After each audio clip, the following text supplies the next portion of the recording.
오늘 우리에게 주시는 하나님의 말씀은 사도행전 1장 1절부터 2절까지의 말씀입니다. 데오빌라여, 내가 먼저 쓴 글에는 무릇 예수께서 행하시어 가르치시기를 시작하신부터 그가 택하신 사도들에게 성령으로 명하시고 승천하신 날까지의 일을 기록하였노라. 복음서의 기록들은 지금으로부터 2000년 전에 팔레스타인 지방에 있었던 유대인들 그리고 제자들을 향해서 선포된 예수님의 말씀이 기록되어 있는 것입니다. 또 그 시대에 살아냈던 예수님의 그 삶의 흔적이 기록되어 있습니다. 그렇기 때문에 우리는 복음서를 읽을 때 그 시대, 그 사람들의 관점에서 먼저 살펴볼 필요가 있습니다. 1차 수신자가 그들이기 때문이에요. 하지만 우리는 그러한 역사적인 사실, 그 시대에 그 사람들에게 그 말씀이 어떻게 적용되었는가를 살피는 것에 그쳐서는 안 됩니다. 그 말씀은 여전히 유효하고 지금 우리에게도 주어진 말씀이기 때문입니다. 이 부분에서 혼동하는 사람들이 있어요. 2000년 전에 기록된 말씀, 그때와 지금은 너무나도 다른 시대이기 때문에 시대만 다른 것이 아니고 문화도 다르고 여러 가지가 다 다릅니다. 어떻게 그 시대의 이야기, 그 시대에 선포되었던 말씀, 그 시대에 살아낸 그 삶이 지금 우리에게 적용될 수 있는가라고 반문하는 사람들이 있습니다. 그래서 우리는 그 복음서 가운데 핵심 구절만 확실하게 알고 이해하고 적용하고 나머지는 그 말씀을 근거로 해서 이 시대에 잘 적용하고 해석하는 것이 중요하다는 논리죠. 일견 그럴싸합니다. 하지만 예수님이 그 시대에만 살아계셨던 분이라면 충분히 그렇게 생각할 수 있습니다. 하지만 우리가 잘 아는 것처럼 예수님은 그때만 살아계신 분이 아닙니다. 히브리서 13장 8절 말씀에 기록되어 있듯이 예수 그리스도께서는 어제나 오늘이나 영원토록 동일하십니다. 그러니까 그 시대, 그 사람들에게 말씀하셨던 예수님은 지금도 살아계시기 때문에 그때 그 말씀에 기록된 복음서, 그 외 또 성경 말씀은 이 시대를 살아가는 모든 그리스도인들에게도 유효한 것이죠. 만약에 어떤 집 담벼락에 주인이 다음과 같은 문구를 써놨다고 가정해 보겠습니다. 자, 이 앞에 표시된 구역은 사유지이므로 외부 차량의 주차를 금합니다 라고 붙여놨어요. 실제 이렇게 표시를 이렇게 해놓은 겁니다. 근데 정말 그곳이 그 주인의 사유지가 맞다면 그곳은 그 주인이 말한 그대로 주인과 그 가족들을 제외하고는 함부로 주차해서는 안 됩니다. 근데 만약에 그 집 주인이 세상을 떠났어요. 그리고 그 집도 어떤 사연이 있어서 경매로 넘어갔다고 가정해 보겠습니다. 근데 여전히 그 담벼락에는 그 문구가 기록되어 있어요. 그러면 그 문구가 그대로 있기 때문에 사람들은 그곳에 주차하면 안 되는 것일까요? 그렇진 않겠죠. 이제는 소유주가 세상을 떠났습니다. 그리고 더 이상 그 소유주의 가족들도 그 땅의 권리를 행사할 수 없습니다. 그러면 정확한 다른 소유주가 결정돼서 그 땅의 권리를 소유하기 전까지는 아무나 주차할 수 있는 것이겠죠. 마찬가지입니다. 예수님이 2000년 전에 세상에 오셨지만 그때 그냥 그렇게 살다가 돌아가시고 거기서 끝났다면 예수님의 말씀을 그 시대의 제자들, 조금 더 포괄적으로 보면 그 시대 예수님의 말씀을 들은 유대인들에게만 적용된다고 볼 수 있어요. 하지만 예수님은 부활하셨죠. 죽음 권세를 이기시고 부활하셔서 또 하나님 보좌 우편에 계십니다. 영원히 살아계시는 분이세요.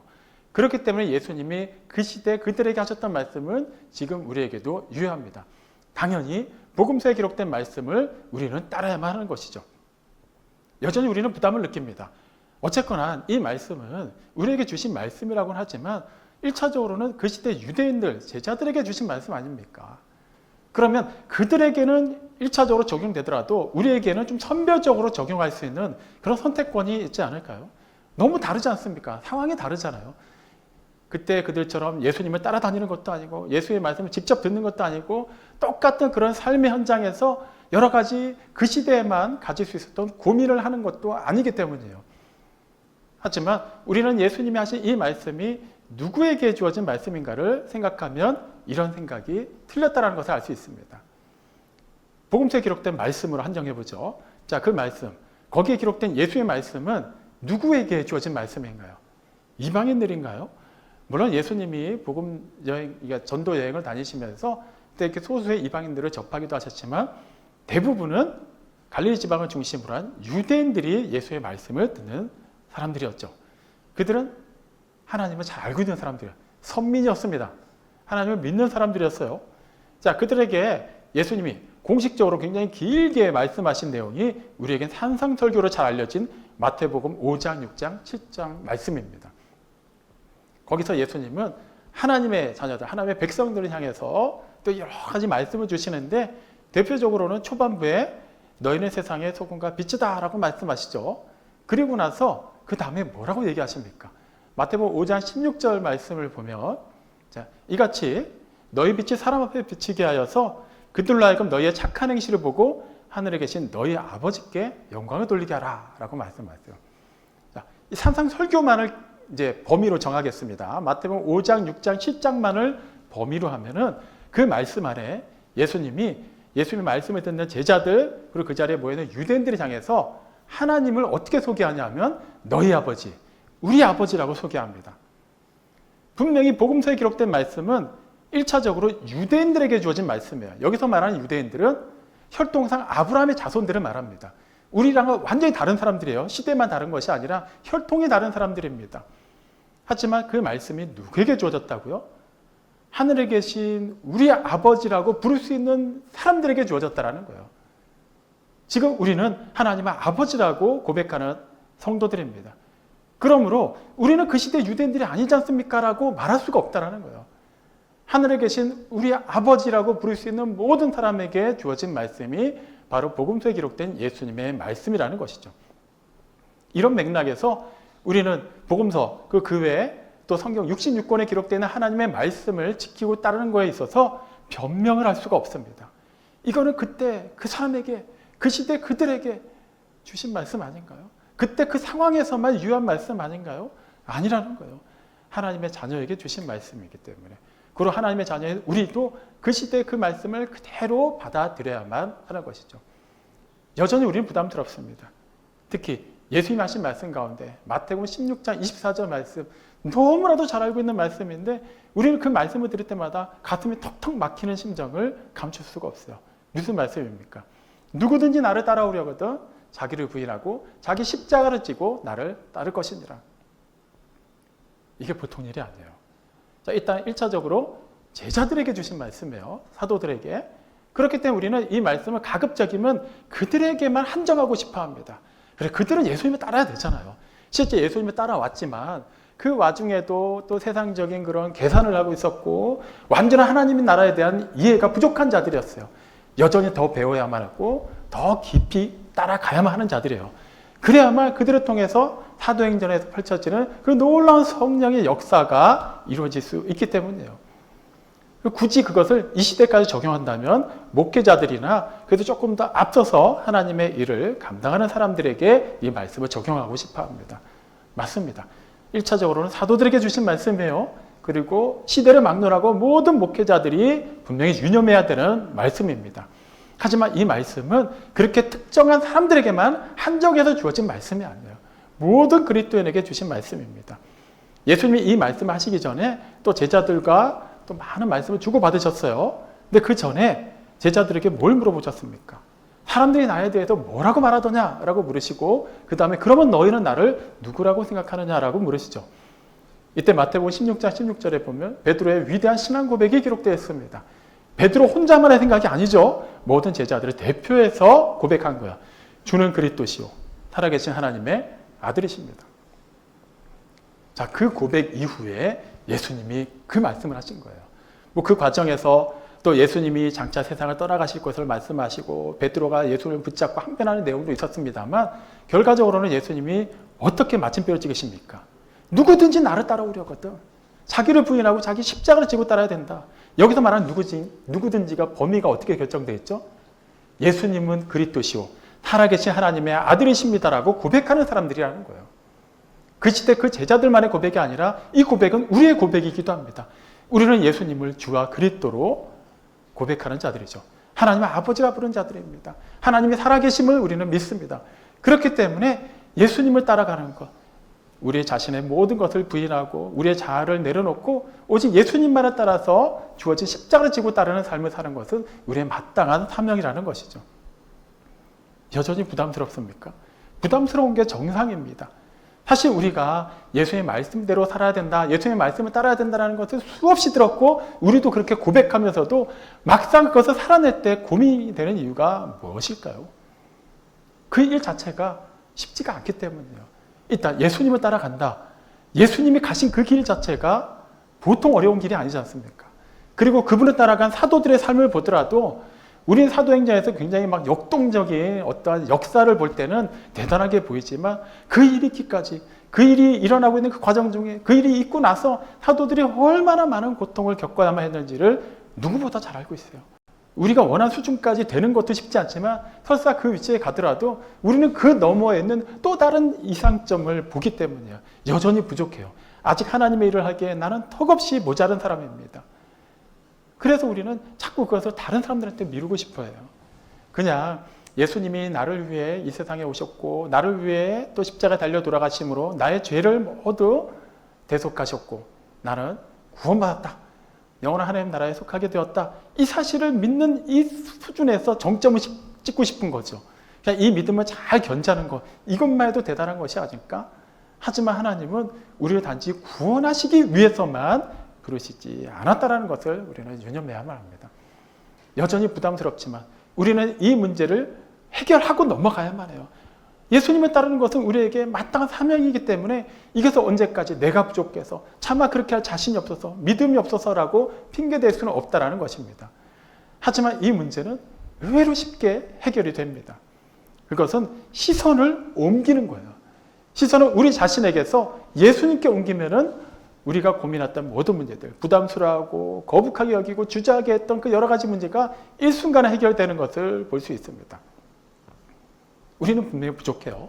연약합니다. 하나님의 일을 하기에는 아직까지 완성되지 못한 부분들이 많이 있어요. 여전히 예수님을 믿는다고 하면서도 우리 안에서 끊임없이 그 죄성이 드러나죠. 아무리 그렇지 않게 살려고 해도 불쑥불쑥 안 좋은 생각이 나고 그냥 입 밖으로 험한 말이 나올 때도 있어요. 그리고 그렇게 다스려도 그냥 움찔하는 순간 내 몸은 옛사람의 모습이 그대로 드러나기도 합니다. 이런 내가 과연 하나님의 일을 할 수 있을까요? 오히려 하나님의 영광을 가리지는 않을까요? 맞습니다. 그 모습 그대로 우리는 하나님의 일을 할 수 없습니다. 하지만 우리의 시선을 예수님께 옮기면 얘기가 달라진다는 거예요.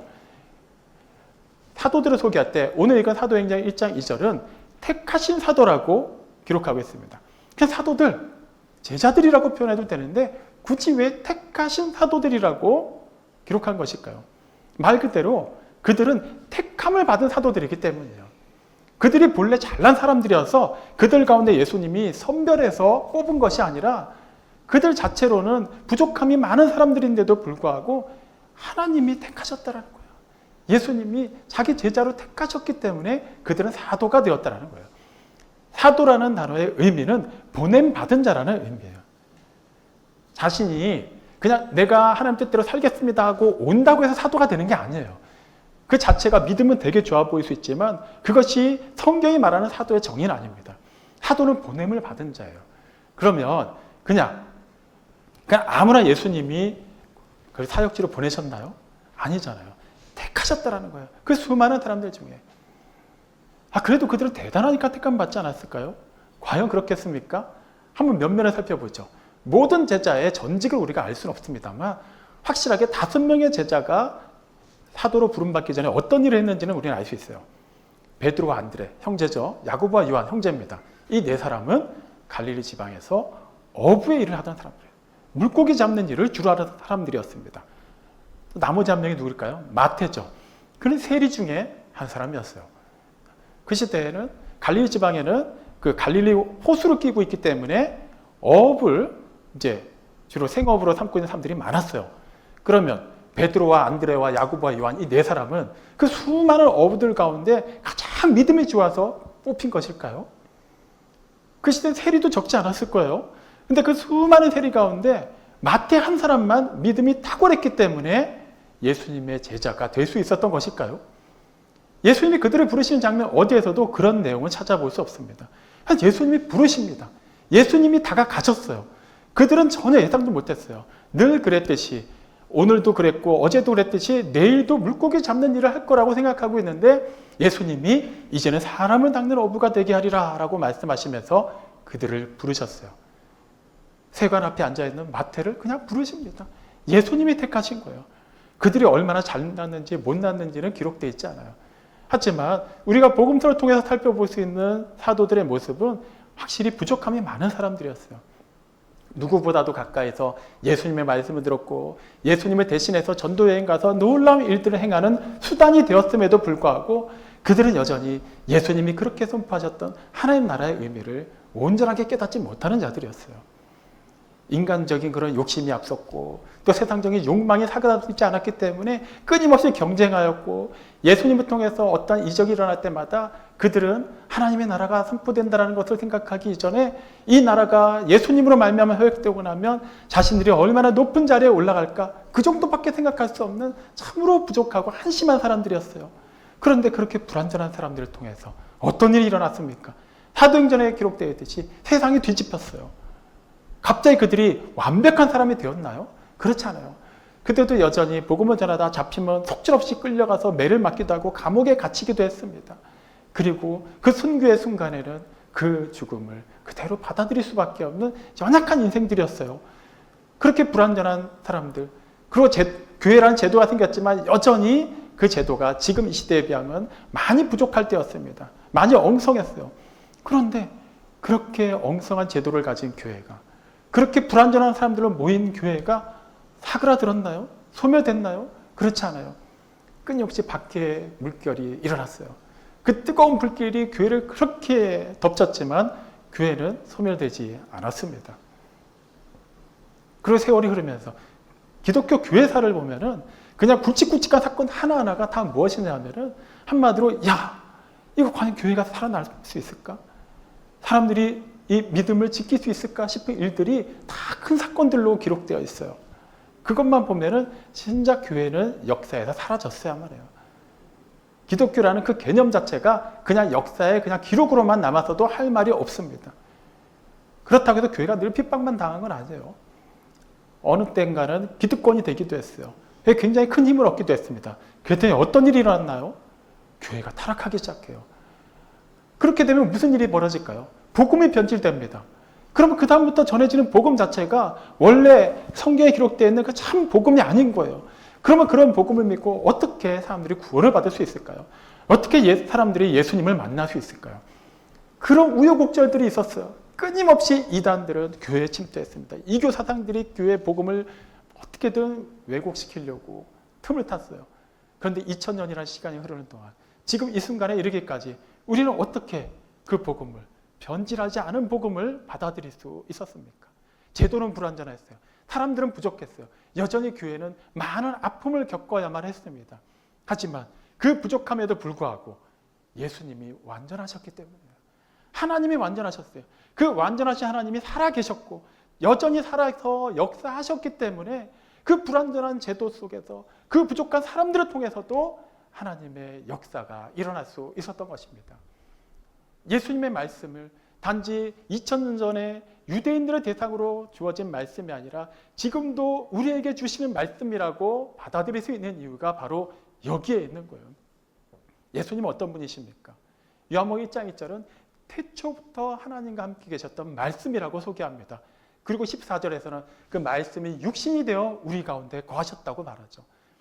그분은 완전한 하나님이시면서 또한 완전한 인간이셨습니다. 그래서 이 말씀을 종합해서 골로새서 2장 9절은 예수님을 다음과 같이 소개하죠. 예수님의 인성 안에는 하나님의 완전한 신성이 깃들어 있다라고 말이죠. 그분도 인간이셨기 때문에 우리가 겪는 아픔을 똑같이 겪으셨어요. 인간이 가지고 있는 그 태생적 한계를 초월하실 수는 없었습니다. 그럼에도 불구하고 그렇게 가난하셨고 그렇게 오합지졸 같은 제자들을 끌고 다니셨고 그렇게 사회의 기득권으로부터 외면을 받으셨음에도 불구하고 그분이 외치셨던 그 하나님의 말씀이 전혀 가감없이 우리에게까지 전해질 수 있었던 것은 그분의 그 연약한 인성을 초월한 하나님의 신성이 역사하셨기 때문에 그 시대뿐만 아니라 지금도 끊임없이 영원토록 역사하시기 때문에 하나님의 말씀은 살아서 우리에게 영향력을 행사하고 있는 겁니다. 그분이 완전하시다라는 것, 이것을 우리가 아는 것이 참으로 중요해요. 그때도 그 부족한 제자들을 부르셨지만 그들을 통해서는 아무 일도 일어날 수 없을 것 같았지만 그럼에도 불구하고 그들을 통해 놀라운 하나님의 역사가 일어날 수 있었던 것은 그들을 택하시고 부르신 하나님이 완전하셨기 때문이듯이 이 시대에 우리가 예수님의 말씀을 따라서 그분이 가신 그 길을 가고 또 그 길로 사람들을 초청하는 데 있어서 우리의 연약함이 문제가 되지 않는 것 또한 우리를 택하신 하나님이 완전하시기 때문이에요. 여전히 우리는 부족합니다. 그리고 시간이 흐르면 흐를수록 우리의 몸은 점점 더 퇴보될 거예요. 그건 어쩔 수가 없습니다. 그럼 어떡하지? 내가 몸이 더 건강하지 못하고 연약해지고 혹시라도 재정적으로 더 어려운 일을 겪게 된다면 과연 그런 내가 하나님의 일을 할 수가 있을까? 그거는 우리가 걱정할 게 아니라는 거예요. 우리에게 그 일을 맡기신 하나님, 우리를 통해서 그 일을 시작하신 하나님이 그것의 궁극적인 책임자가 되신다는 겁니다. 우리는 택함을 받아서 보냄을 받은 사도라는 것을 잊어서는 안 돼요. 우리 스스로가 잘났기 때문에 나 정도면 하나님의 일을 할 수 있을까요? 자원한 자들은 아무도 없습니다. 아무리 잘나도 하나님의 기준에는 이르지 못하기 때문이에요. 전혀 자격도 없고 전혀 하나님을 기쁘시게 할 만한 어떤 조건도 갖추지 못한 우리를 전능하시고 완전하신 하나님이 택하셨습니다. 이것은 단지 우리를 구원하시기 위해서만 아니라는 거예요. 하나님의 그 부르심에, 하나님의 은사와 부르심에는 후회하심이 없다고 로마서 12장 29절이 말합니다. 하나님이 완전하신데 그 완전한 하나님이 우리를 부르셨어요. 택하셨어요. 그래놓고 막상 택하고 보니까 이건 좀 아닌 것 같은데 아니라는 거예요. 그분이 완전하시기 때문에 그분의 택하심 또한 완전하다라는 겁니다. 나 같은 사람을 그건 중요하지 않아요. 하나님이 택하셨어요. 그리고 또 나를 통해서 우리를 통해서 일하시겠다라고 하나님의 의지를 반영하신 겁니다. 결국에 하나님의 택하심은 하나님의 그 계획하신 일이 이루어질 것을 알리는 서막이라는 것이죠. 일단 하나님이 택하셨고 우리를 구원하셨으니까 그 다음에 우리가 알아서 하나님께서 주신 그 믿음으로 어떻게든 쥐어짜가지고 하나님을 기쁘시게 할 만한 그런 삶을 살아야 된다라고 생각해서는 안 된다라는 거예요. 하나님이 우리를 통해서 하십니다. 그렇기 때문에 우리가 우리 자신 하나님께 드리기만 하면 그 다음에 하나님의 일이 일어난다라는 것이죠. 고린도서 5장 18절 말씀을 보면 하나님이 그리스도로 말미암아 자기와 우리를 화목하게 하셨다고 말해요. 우리는 사실 여기서 끝내고 싶어요. 기존에는 나는 하나님의 자녀가 아니었고 죄와 사망 가운데 거하는 자, 영원한 멸망의 형벌을 받을 수밖에 없는 존재였지만 예수님이 나의 모든 죄를 대속하심으로 말미암아 그분 안에 있고 그분을 믿음으로써 나는 하나님의 자녀가 되었다. 끝! 이제 나는 천국 갈 때까지 그냥 이 구원의 확신만을 가지고 좀 이렇게 거침없이 살고 싶다. 여기서 우리는 마침표를 찍으려 합니다. 하지만 고린도후서 5장 18절 후반부에는 다음과 같은 내용이 기록되어 있어요.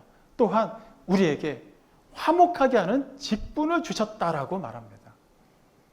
하나님과 우리의 관계가 화목된 것은 단지 그것이 최종 목적이 아니라는 거예요. 이제는 화목하게 된 자로서 우리가 하나님과 세상 사이에서 중재자의 역할을 해야 된다는 거예요. 그거는 예수님이 하시는 일 아닌가요? 하나님께로 나아갈 수 있는 진리와 생명의 길을 예수님이 자신의 육체를 깨뜨리심으로 내어주셨죠. 하지만 그 길로 인도하는 역할은 누가 하는 것입니까? 우리가 한다는 거예요.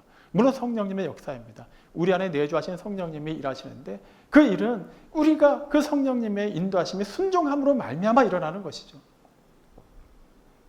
고린도서 5장 17절 그 앞선 말씀에는 누구든지 그리스도 안에 있으면 새로운 피조물이라고 말합니다. 이전 것은 지나갔다라고 아예 못을 박아놓습니다. 우리는 자꾸 우리의 옛사람을 끄집어내려고 해요. 자꾸 우리의 옛 사진을 보면서 이때는 이랬는데 지금도 이렇지 않을까? 억지로 우리는 우리가 부족하다라는 것을 그것을 가지고서 변명을 하려고 해요. 하지만 성경이 뭐라고 말합니까? 지나갔다라는 거예요. 끝났다라는 거예요. 더 이상 옛사람이 규정되지 말라고 말합니다. 예전에 내가 믿음이 별로 좋지 않았는데 그래요. 예전에 좋지 않았어요. 생각해보면 지금도 그다지 좋은 것 같지 않은데 그건 중요하지 않다는 거예요. 나의 믿음이 부족하다 할지라도 나를 택하신 하나님이 완전하시고 그분이 지금도 일하고 계시기 때문에 우리의 연약함은 아무 문제가 되지 않는다라는 겁니다. 그렇기 때문에 우리는 택함 받은 자로서 우리가 해야 되는 마땅한 그 일을 해야 된다는 것이죠. 예전에는 모든 사람이 하나님께 나아갈 수 없었어요. 그렇기 때문에 거룩하신 하나님과 죄인인 사람 사이에서 제사장이 중재자의 역할을 해야만 했습니다. 우리의 대제사장인 예수님께서 하나님과 우리 사이에 그 길을 연결해 주셨어요.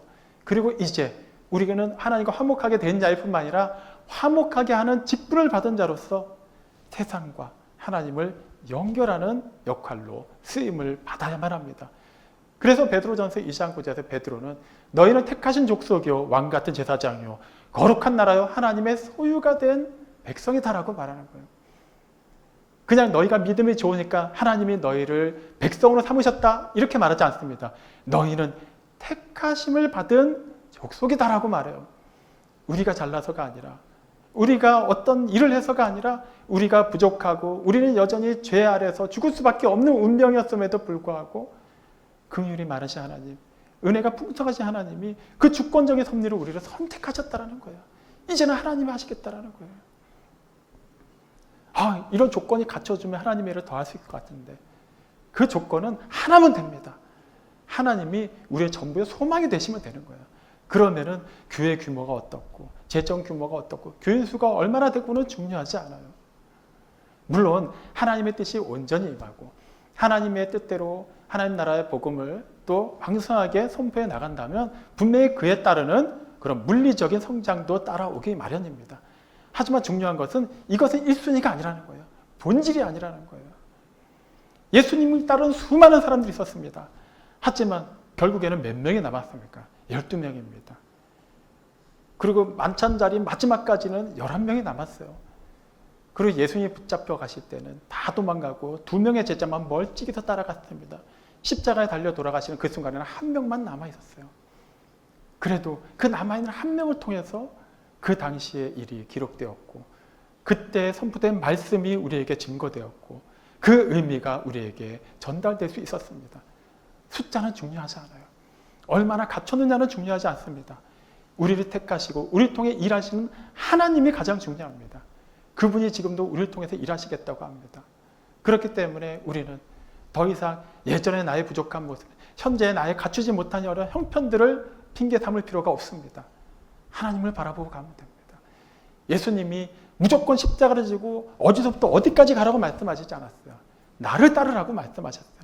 분명한 지향점을 제시하셨고 분명히 가야 하는 확실한 길을 보여주셨습니다. 뭐가 문제가 되겠습니까? 다른 길로 가는 것 때문에 고민할 필요 없습니다. 또 다른 십자가를 만들려고 애쓰지 않으셔도 돼요. 여러분에게 맡겨진 그 십자가를 지시고 또 화목하게 하는 직분을 받은 자로서 보냄받은 그곳에서 해야 될 그 일을 하시면 됩니다. 하나님이 하십니다. 그러면 우리가 얼마나 더 나아질까요? 그런 거 고민하지 않으셔도 됩니다. 더 안 좋아질 수도 있어요. 더 아플 수도 있습니다. 더 문제가 해결되지 않아서 전전긍긍해야 되는 날이 올 수도 있어요. 하지만 그럼에도 불구하고 우리가 믿음으로 순종하고 우리의 전인격을 하나님의 말씀 앞에 내려놓고 그분의 말씀이 이끄신 대로 따라가기만 하면 우리를 통해서 하나님께서 계획하신 크고 놀라운 일은 반드시 성취될 것입니다. 사랑하는 성도 여러분, 예전의 모습이 어땠고 지금의 형편이 어떻고 이걸 기준으로 했다 앞으로가 어떻게 될지 이런 거에 대해서는 염려하지 마십시오. 그 수고하고 무거운 짐을 다 그리스도 앞에 가져가서 내려놓으십시오. 그리고 주님이 주시는 그 멍에를 지고 따라가십시오. 멍에 자체는 거추장스럽고 힘이 들 수도 있습니다. 하지만 그것만이 우리의 영혼을 소생시킵니다. 그리고 우리가 가야 할 길을 올바르게 인도하는 수단이고 도구가 된다는 것을 잊지 마십시오. 그 과정에서 장애물도 많을 것입니다.